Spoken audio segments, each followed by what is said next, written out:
I think I'll just do a brief intro. And then, I'm just going to sit down in front. I'll come back up and moderate the Q&A. When it starts.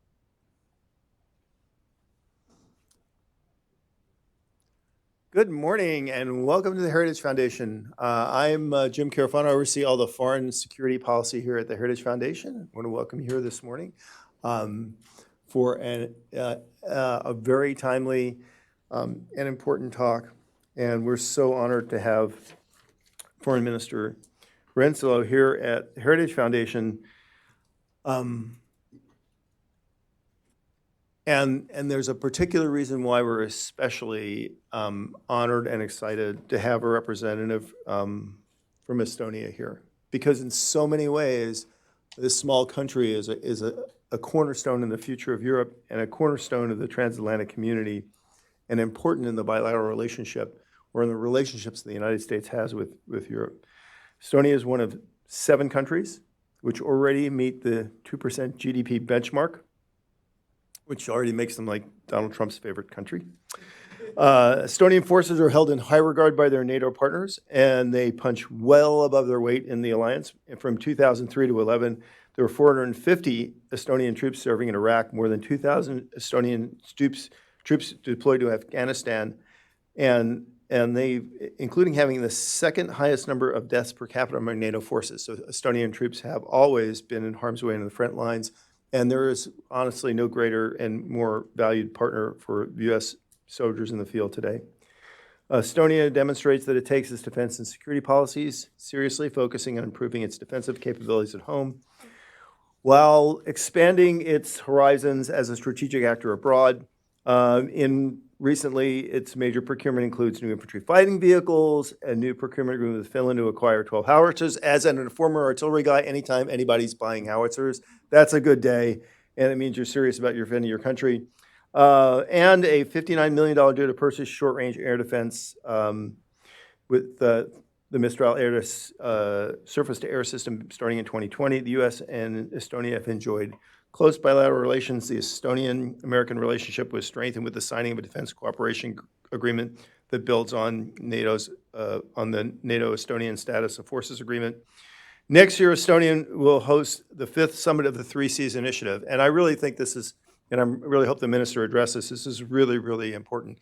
I think the Three Seas Initiative is a real key to energy security, to economic development, to security in general. I think it's important in the future of Europe, and I think it's exciting. And to see Estonia stand up and take a leadership role on this, I think is really, really great. And we're all counting down to June of next year when we hope really great things really happen moving forward in that.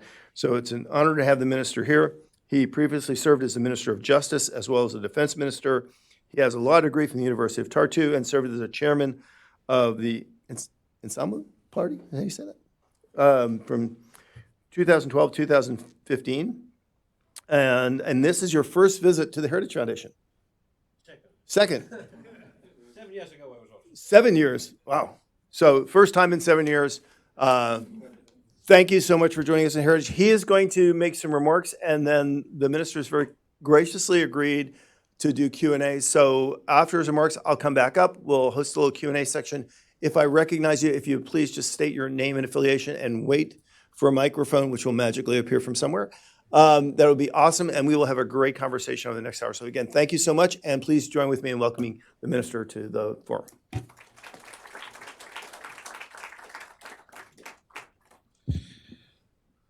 Jim, thank you for kind words. Ladies and gentlemen, it is this shared love for freedom, democracy, human rights, the freedom of speech, and religion, our unwavering support for the free press and open government that unites Estonia and the United States and the two shores of the Atlantic in general. Our united Atlantic way of life. Yes, I will speak about freedom today and about the challenges that confront us, and I will call the unity amongst freedom-loving nations. But before I do, I would like to thank our gracious host, the Heritage Foundation, great flagship of conservative economic, security, and moral policy. I'm truly proud of. I can't think of a better place for giving the speech. For years, you have been at the forefront of the freedom agenda. You have been strong supporters of a strong NATO and leaders in recognizing that we are always stronger when we base our policies on what we think is right. Ideals first. Thank you for that. I would also like to recognize some of Heritage Foundation's staff here in the room, Vice President Jim Carafano and also Luke Coffey, who, it must be said, was among the first American think tankers, among the first ones, pioneers, to start promoting the idea of Allied military presence in the Baltics, something that not only has by now become the norm, but a highly successful core element of NATO's posture. Luke, you were way ahead of almost everyone else on that, and if I were you, I wouldn't let anybody forget that. All Estonians will remember that. Great job. So, friends, this year marks a number of important anniversaries. We're celebrating NATO's 17th birthday, and for these 7 decades, this alliance of Western democracies has proven to be the most successful in human history. All human history, facing down the Soviets and defeating terrorists, providing for a common defense and helping spread stability around the world. Indeed, the existence of NATO has allowed democracy to survive. And it is not overstatement. This past August, we also celebrated the 13th anniversary of the Baltic Way, a seminal event where millions of Estonians, Latvians, and Lithuanians stood hand in hand in defiance of Soviet authorities and demanded freedom for our captive nations, striking fear into the hearts of KGB goons and attracting widespread international attention, so much so that even today, as people struggle for freedom around the world, the Baltic Way is often a source of inspiration. A few days ago, we joined our German friends in celebrating the 13th anniversary of the fall of the Berlin Wall, a movement that led to the peaceful reunification of Germany and the collapse of communism in Central Europe, marking not just German, but indeed all Europe's reunification possible.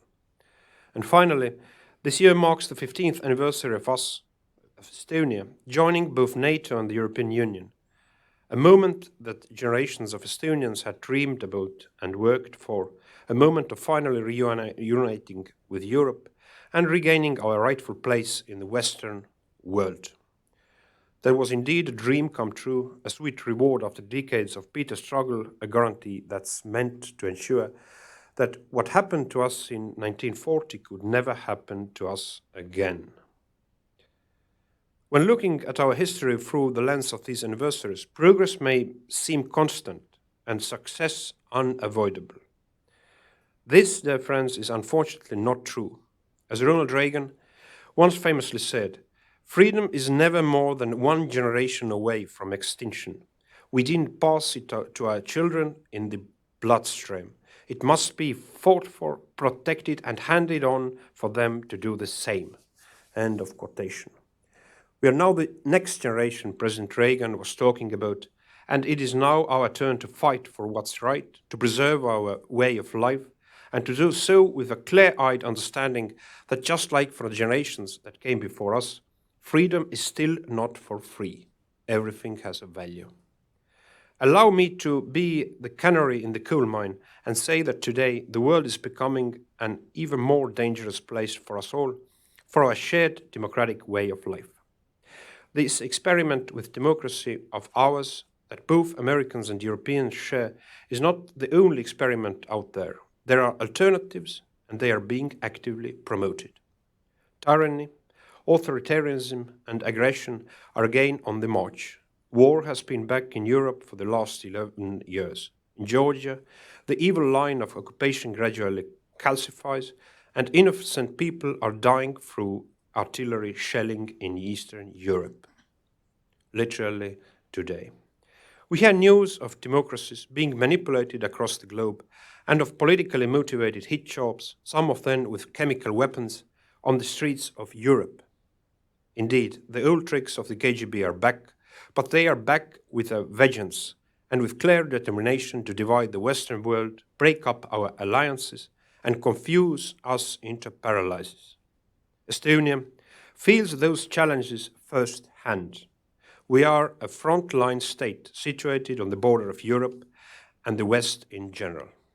In 2007, we were the first to come under wide-scale cyber attacks, a wake-up call for us and others. But allow me to be clear and state the obvious. The canary may be the first to recognize the build-up of carbon dioxide in a coal mine, but it is certainly not the only one affected by it. Yes, dear friends, we are in it together as democracies, both small and big, both those who happen to live on the border and those further from it. Ladies and gentlemen, NATO allowed democracy to survive last century.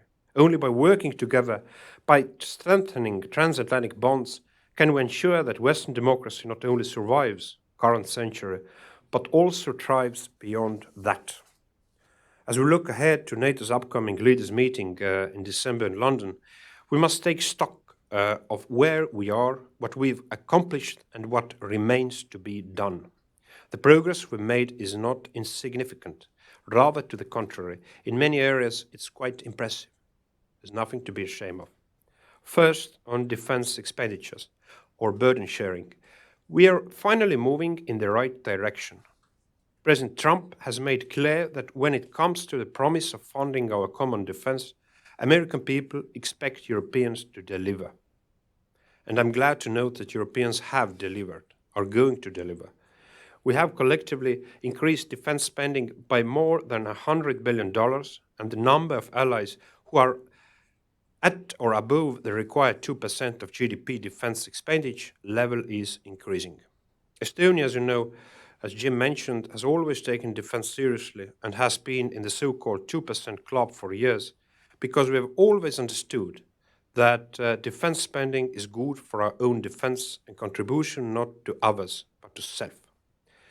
In the world of military capabilities, where technological change is fast and inflation even faster, sustaining and even more so enhancing the capabilities of our forces is becoming more expensive by the day.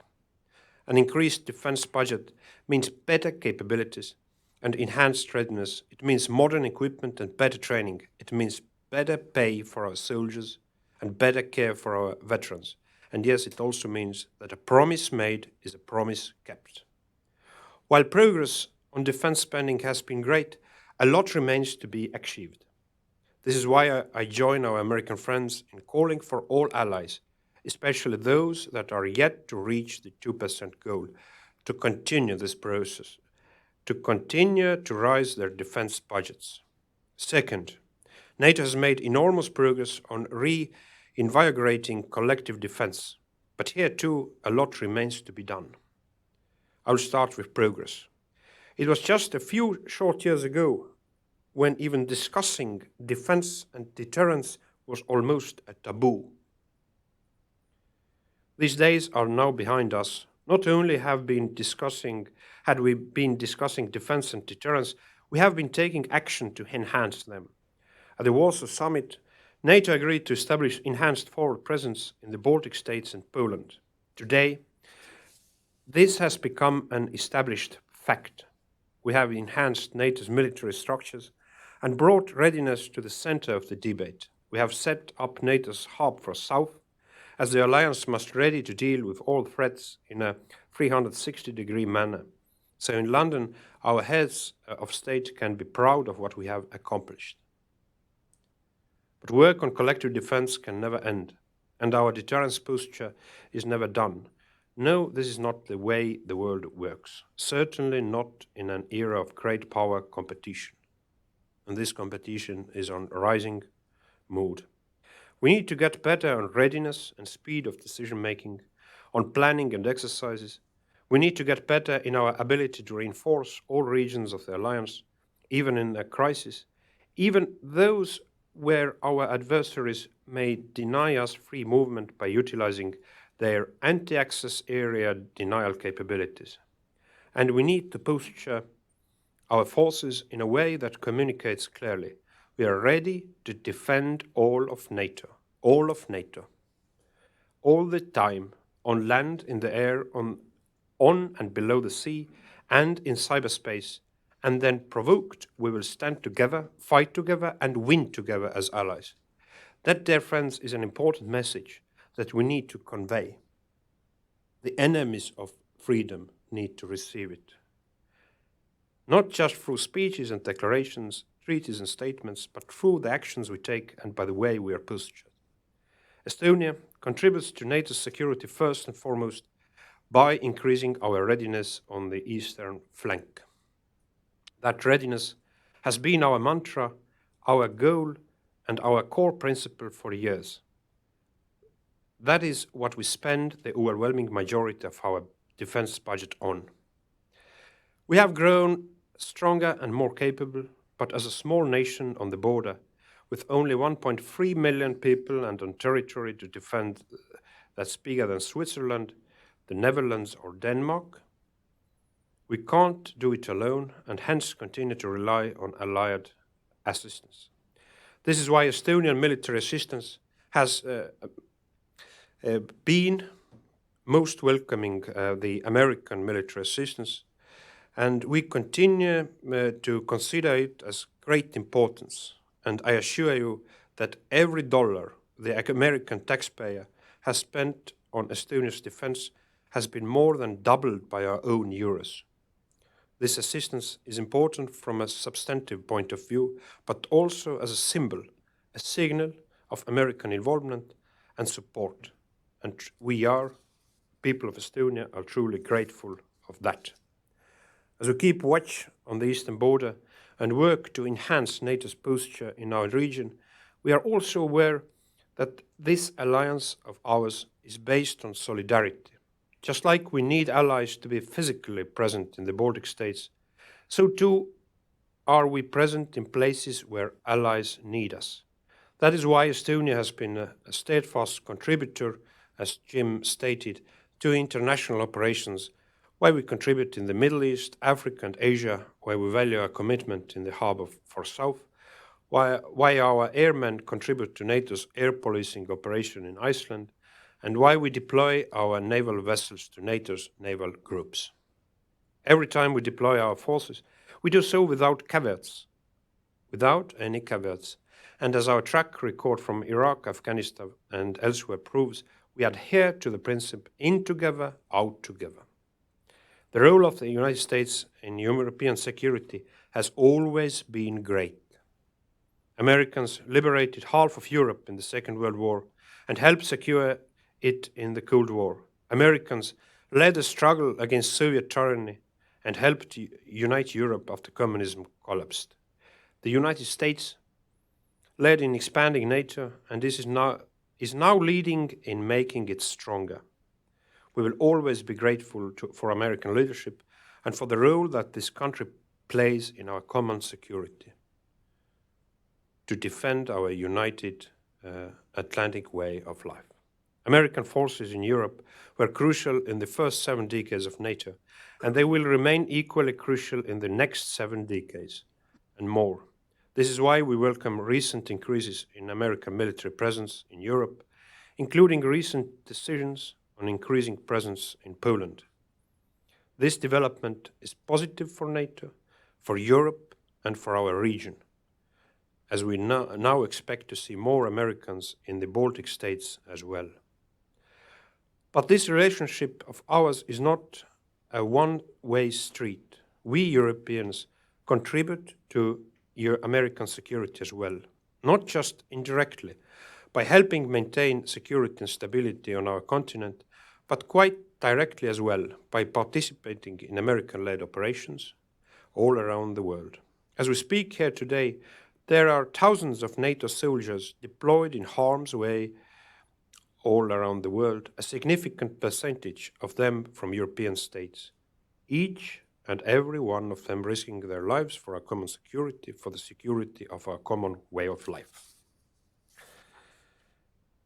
NATO is not just a military organization. It is a political organization as well. The alliance was created to provide for our common defense, but also to provide for a forum where like-minded nations could consult with each other on all issues that relate to their security. We need to make sure that this aspect of NATO remains as prominent today as it was in the past.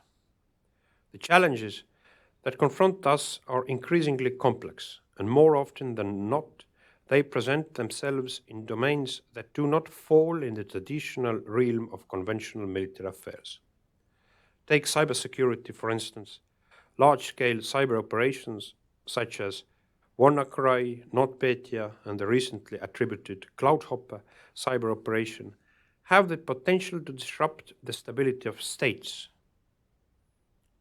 regardless of their size. Technological innovation opens new possibilities for economic development and previously unthinkable benefits.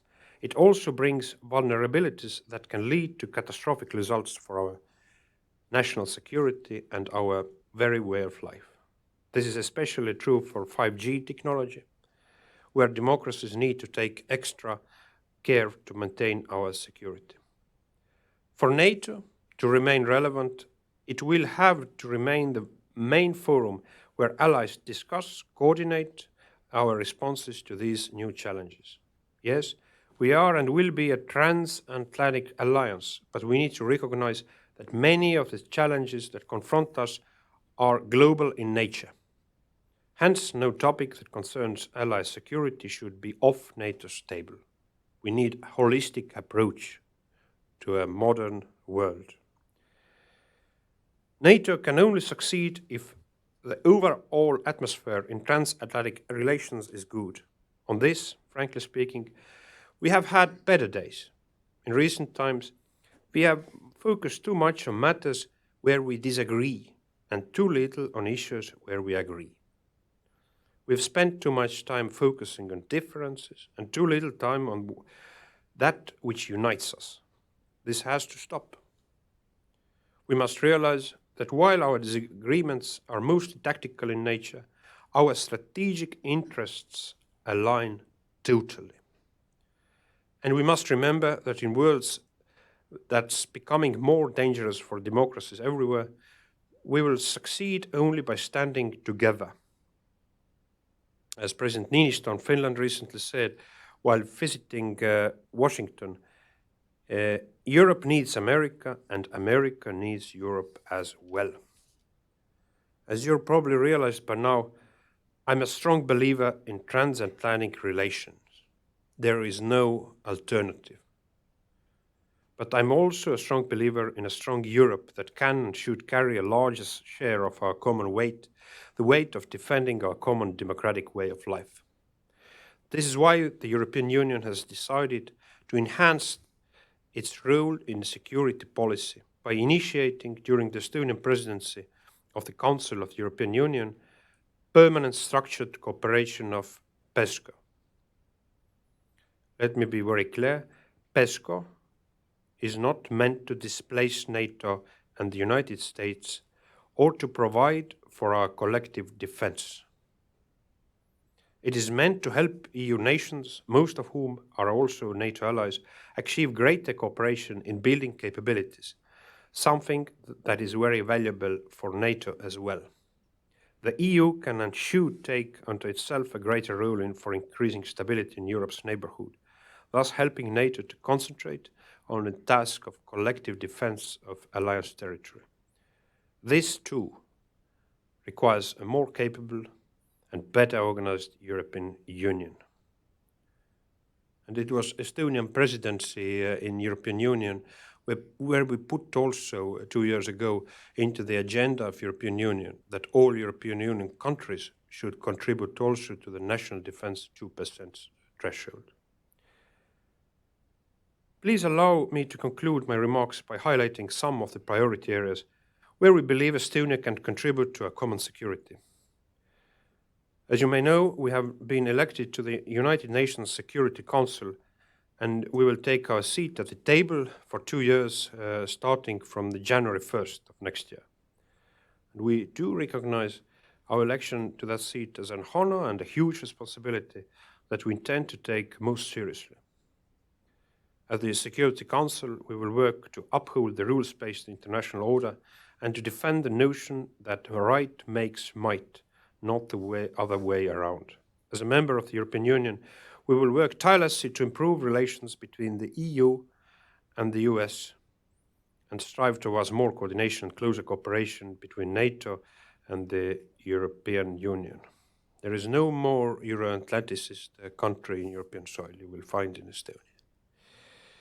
We will also remain active on the cyber front and provide our expertise and the expertise on the Tallinn-based NATO Cooperative Cyber Defense Center of Excellence on how to best secure our way of life online, including in the context of emerging 5G technologies. And recognizing the infrastructure development is becoming a matter of strategic importance, we have decided to organize the next summit of the Free Seas Initiative, which was mentioned by Jim, in Tallinn, with the goal of better connecting the Baltic, Black and Adriatic Seas with modern physical as well as digital infrastructure. In all of the topics above, we strive for close coordination with the United States of America. We strive for closer transatlantic relations, and we strive for a stronger NATO, which remains a critical foundation for our current as well as future security. Thank you very much.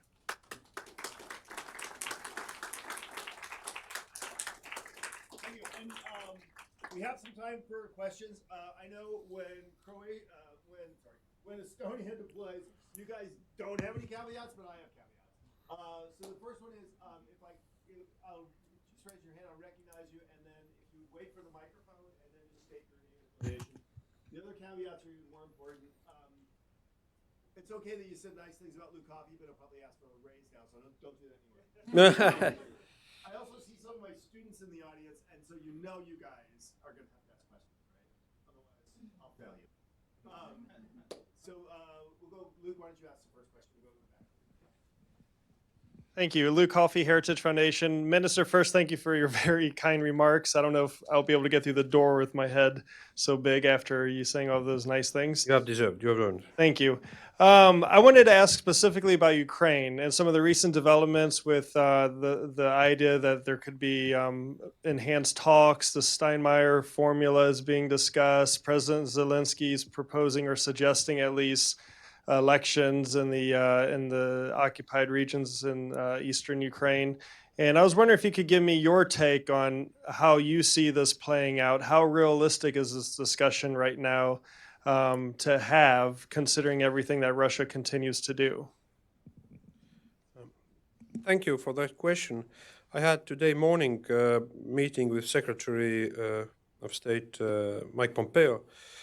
We signed also a joint communique about interesting bilateral projects we are going to pass. Estonia is going to fully join also to the Freedom of Religion Initiative. Secretary Pompeo has raised Free Seas, 5G, modern threats, and we discussed also Ukraine and Georgia. And I think it's very important, actually, from the West, understand that we have seen these momentums, what we have considered as a positive momentums, looking 5 years back, also before.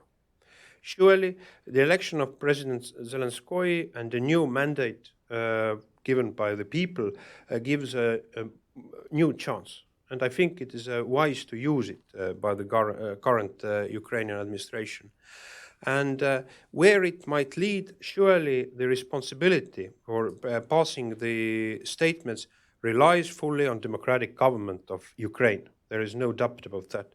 What is our responsibility of West should be that we should stay steadfast behind the Ukraine, that every attempt to make a one-sided some kind of weakening the sanctions towards Russia, whatever, the Russia will consider it not as a sign of cooperative mood that needs to be compensated by their side, but it takes it only as a sign of weakness.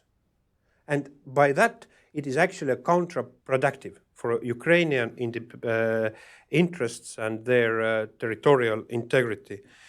So I just, today morning, I spoke with the Ukrainian foreign minister also by phone. We are going to have interesting meeting. I asked also European Union High Representative Federica Mogherini to ask Ukrainian Foreign Minister to the meeting of European Union Foreign Ministers going to happen next Monday.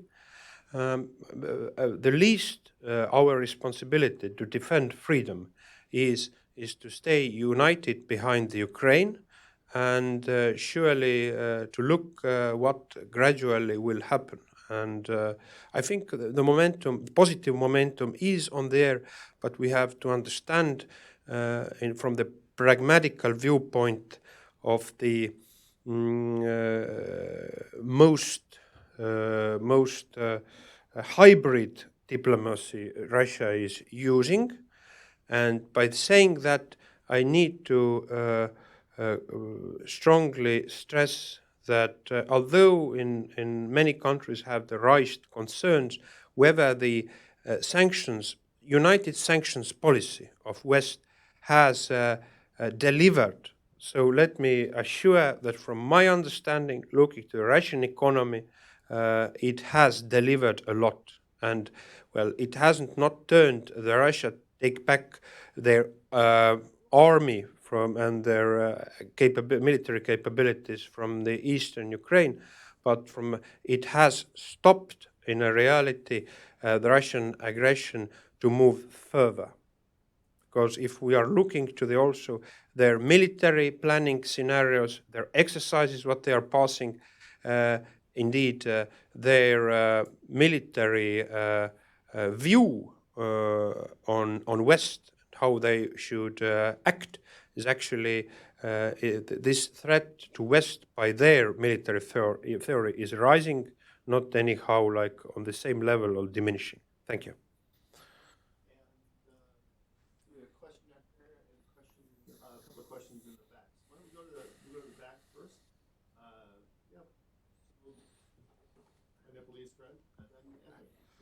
Hello everyone, my name is Ravindra. I'm from Nepal and I'm studying Masters in National Security in Daniel Morgan Graduate School in Washington, D.C. I'm one of the students of Dr. Carafano.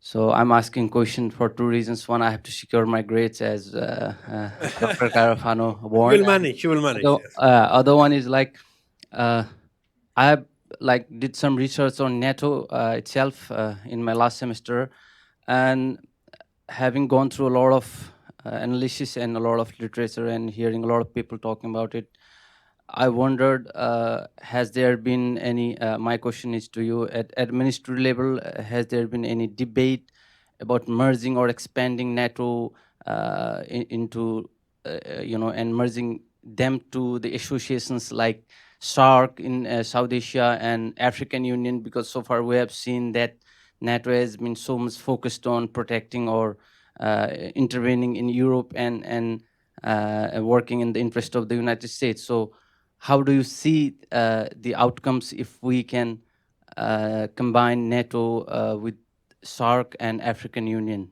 Thank you. If we look the end of history, what happened in 90s. So basically, the concept, if you look at the strategic concept of the NATO, which modified after the fall of Berlin Wall and end of Cold War quite significantly, then the mission of NATO, the military posture was like considered as a secondary one, and the main one was indeed acting in civil crisis in all over the globe, and other forms of threat to collective security and international peace. So I think what is very important is that we should not mix the core rules of NATO and also the responsibility which lies on NATO members with any other forms of cooperation. NATO has many cooperative forms and also different round tables where sit also the countries which do have special councils. Well, there is also a NATO-Ukraine Council, NATO-Russia Council. There are also, with regional organizations, NATO has developed cooperation. But we need to understand that the core idea of NATO is indeed that this is basically like a risk insurance, that you are ready to die for your neighbor. And this is based solely on presumption that your neighbor does have the same guts. This is like a prisoner's dilemma, vice versa. And also that no prisoner in different cells will not betray. Nobody will betray in cells. And also that you have to deliver. This is very important, that you have to deliver to the list of NATO capabilities. NATO has taken a strategic aim that also the share of other partners, including European partners, should be looking in a mid-range perspective, should be seen so that United States shouldn't provide more than one half of the range of military capabilities of NATO. And we are in progress with that idea. Everybody needs to put their capital to the insurance catalog, but the main core concept of NATO is indeed a core trust. And surely understanding that the concept of NATO, as I said, is only works when all the territory of NATO is sacred. Every centimeter of NATO is sacred. Thank you.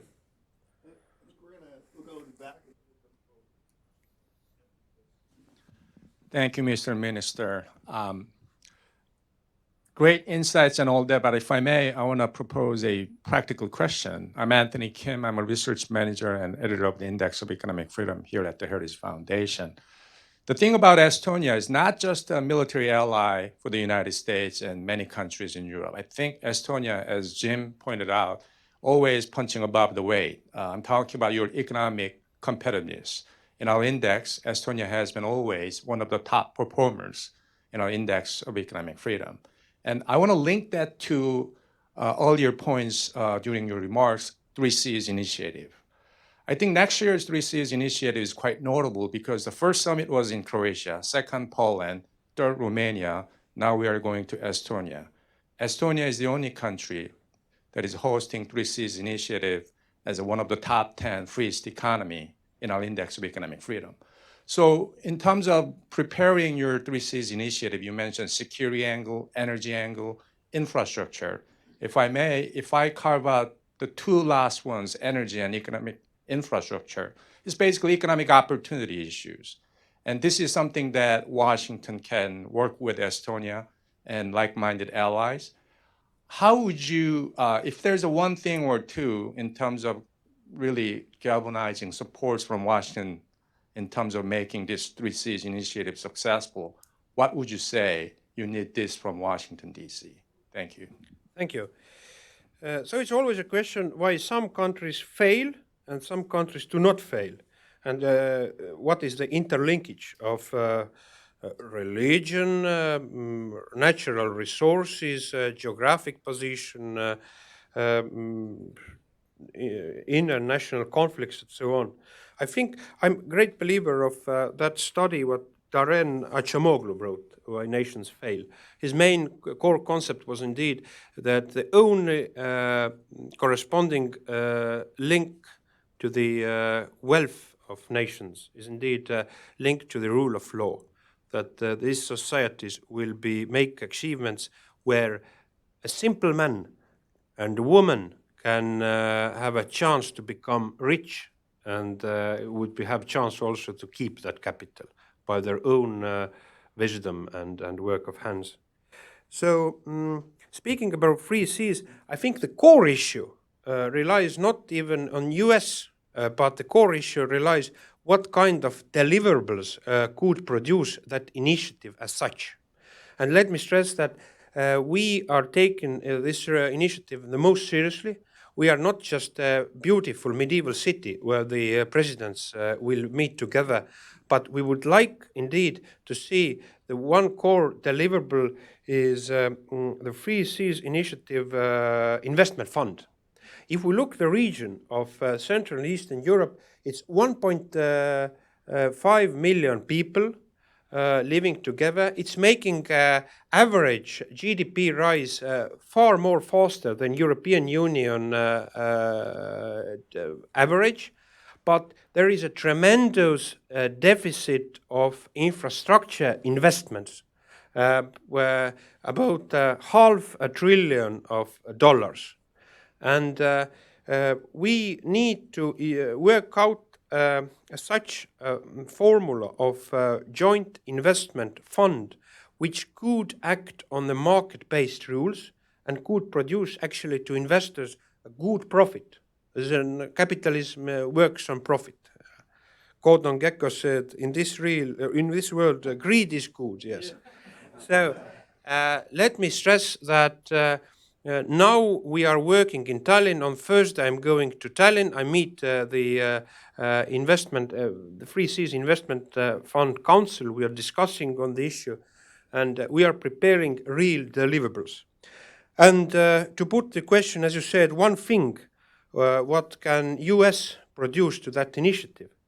In taking into consideration that political support administration has given a significant one, is indeed that if we have managed to create a sound framework of trustworthy investment portfolio, then of course US money is needed. And you are becoming rich by that. Good investment, good investment. So this is our vision. Thank you.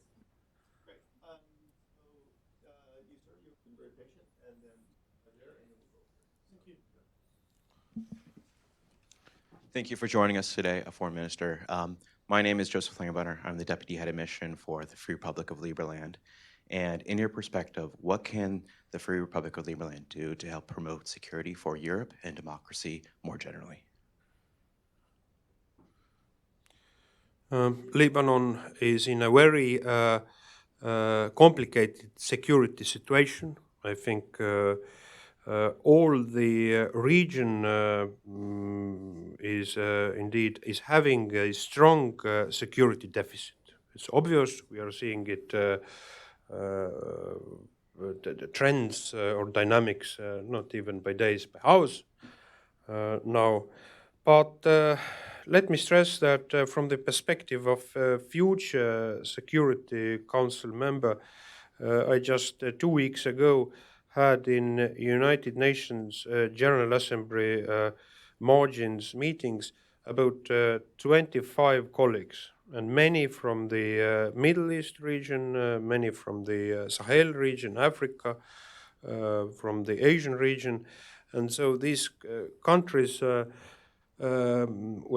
explain their complicatedness of their security situation. Security Council, in most of cases, has passed the resolutions to return to their case on a routine basis. And my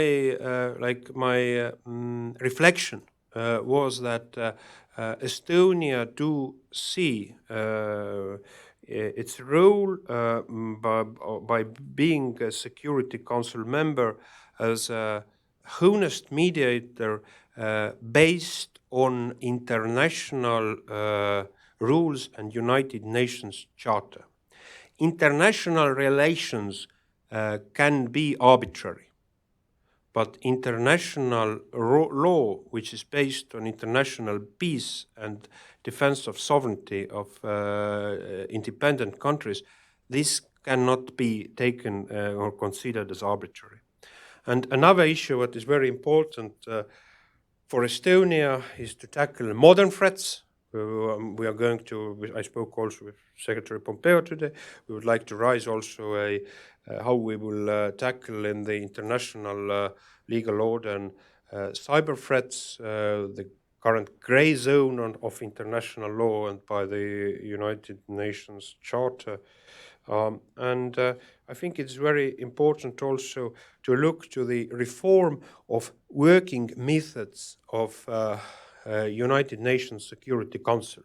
If I again took the moral perspective of the Security Council, how can, if we see a massive breach of human rights by massive genocidal crimes, how can it be vetoed? What is the moral perspective of that regulation?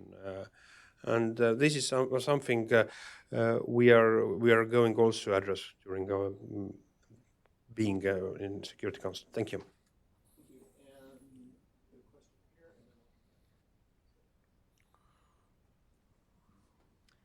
Hi, Minister. Thank you so much for joining us today. My name is Brian Kraft. I'm a recent graduate of the Georgetown School of Foreign Service, and I have 2 questions for you today. First of all, how should NATO more systemically deal with members that act against alliance interests, like, for example, Turkey acquiring S-400 missiles from Russia?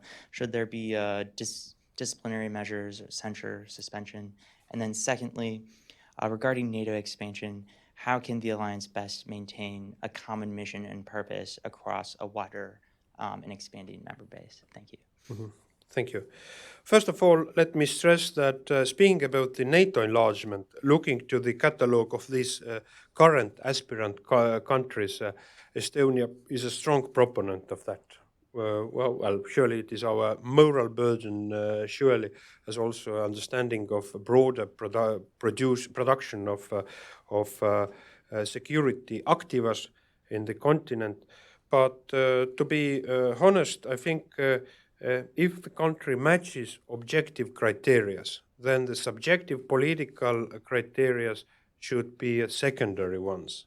But we, as we do, support also the enlargement of the European Union.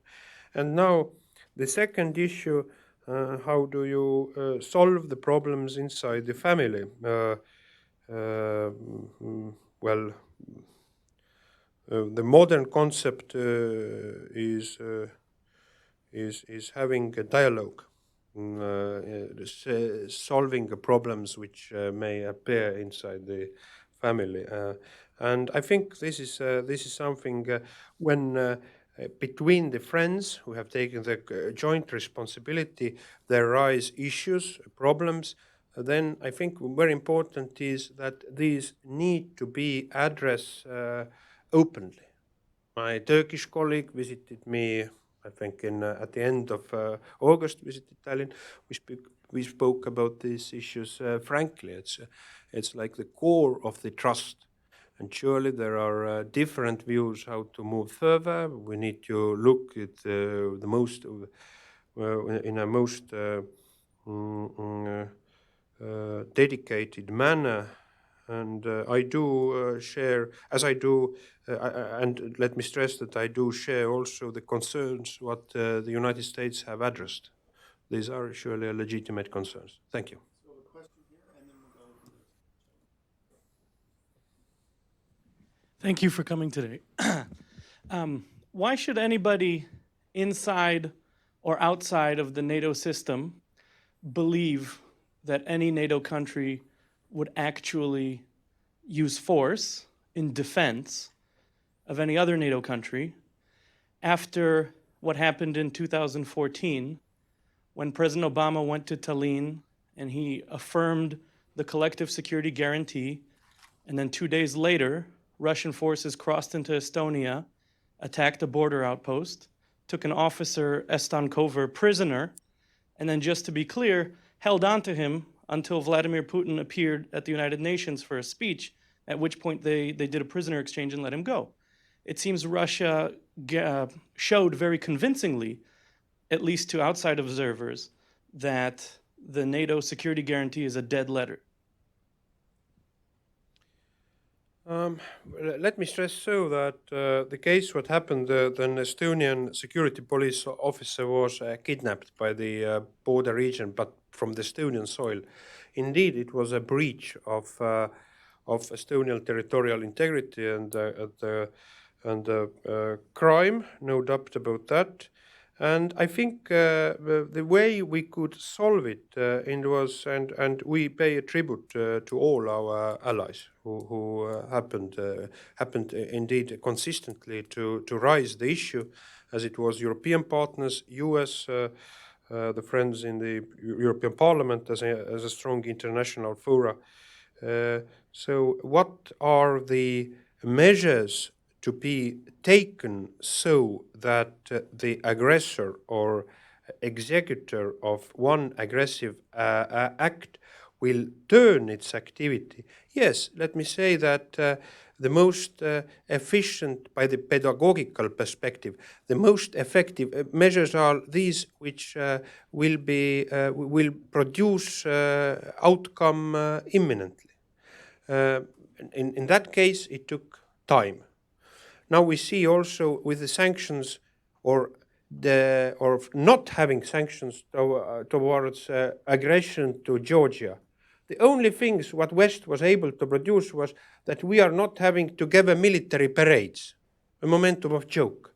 And the second, that we are not having a strong systematic political dialogue. And what did Russia see? The price tag of aggression was so cheap. It was a cinema ticket, basically. And so it was actually, we as a weakness of West, in a way, put the seeds of a new aggression to the ground. And now it is again a test of practical security vision and the moral strength of West for a second time. And if we fail in that, it is like with the family violence. It is a very, very, very repeating thing, as we see. Thank you.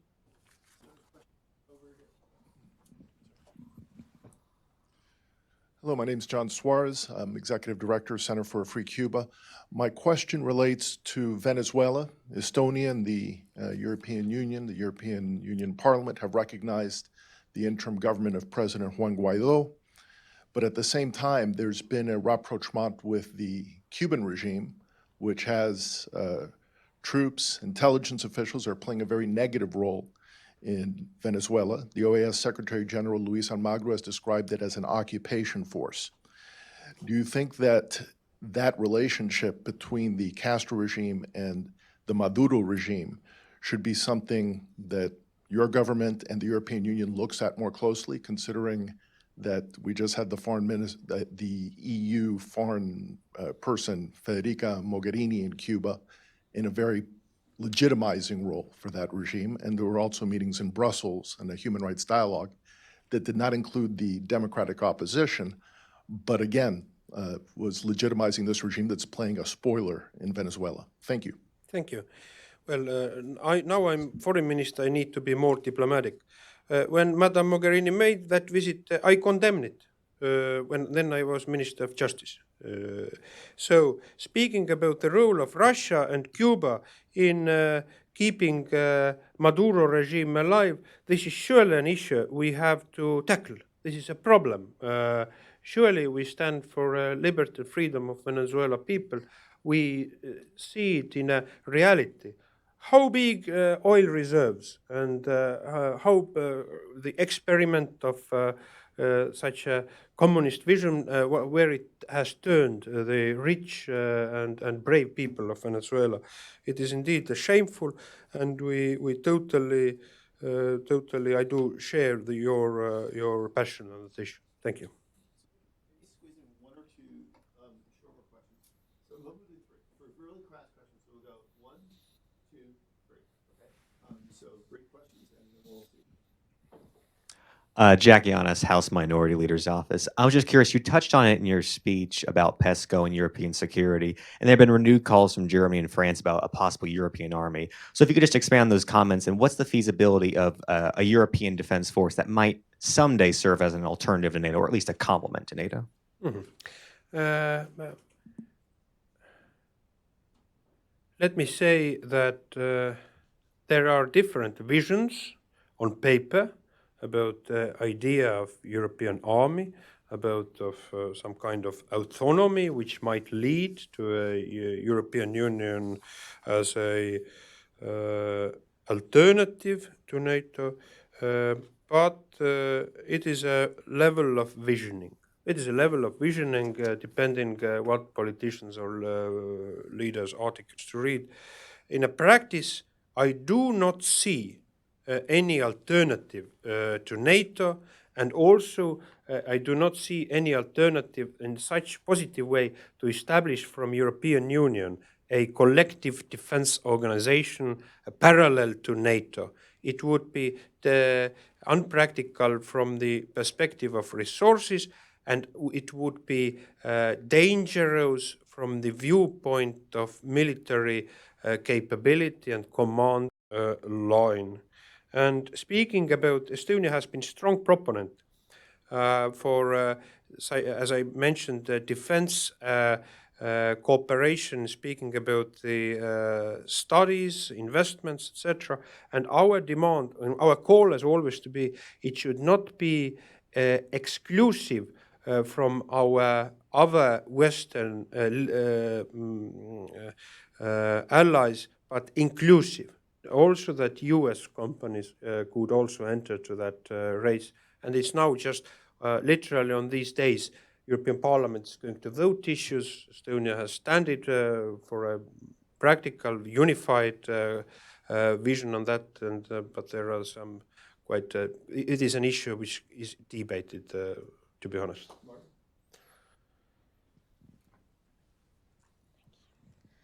Thank you so much. I'm Margaret Chakarashvili from Georgia. I'm Professor Caravano's student.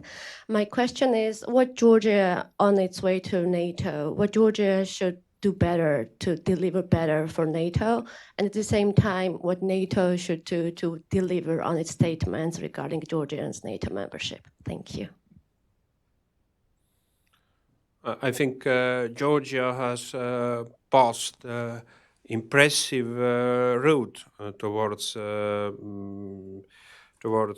fulfilling the criteria as both as European Union and NATO, and I think it's very important to keep on the path on looking also on the broader criteria, to keep on the track on the broader criteria on NATO and European Union membership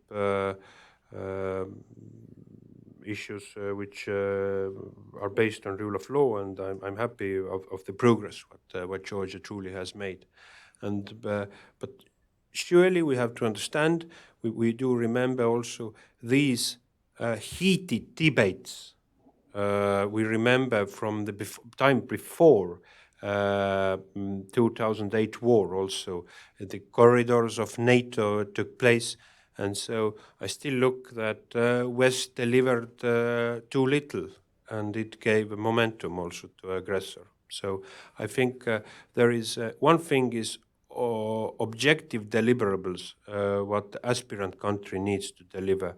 But another issue from West is indeed then if the objective deliverables are met, then to be able also to have a courage of political will to deliver by their own means the principles, to follow the principles that have taken. Hi, Christopher Woody from Business Insider. I wanted to ask you about Baltic Sea security specifically.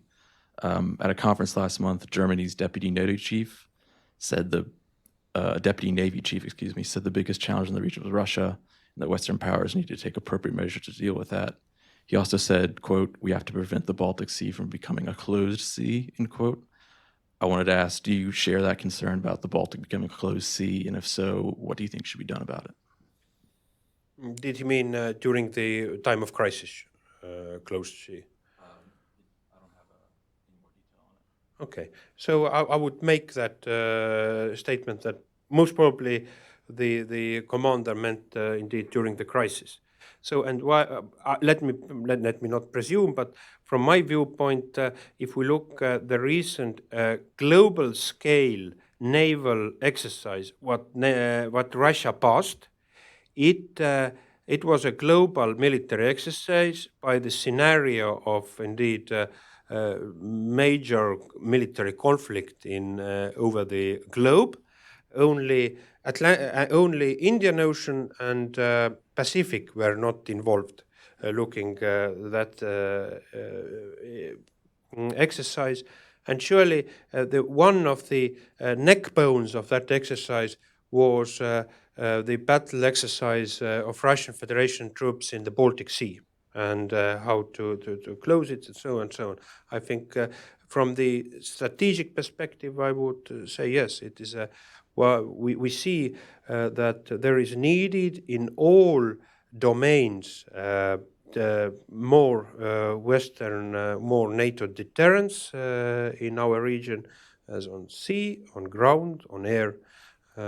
So because looking to the deficit of military balance now between Russia and NATO capabilities, this is something we need most actively to elaborate. But by saying that, I most welcome this U.S. decision to send troops to Poland. Good decision also looking to the regional security perspective. Thank you. Awesome remarks, awesome questions. Thank you, and please join me in thanking the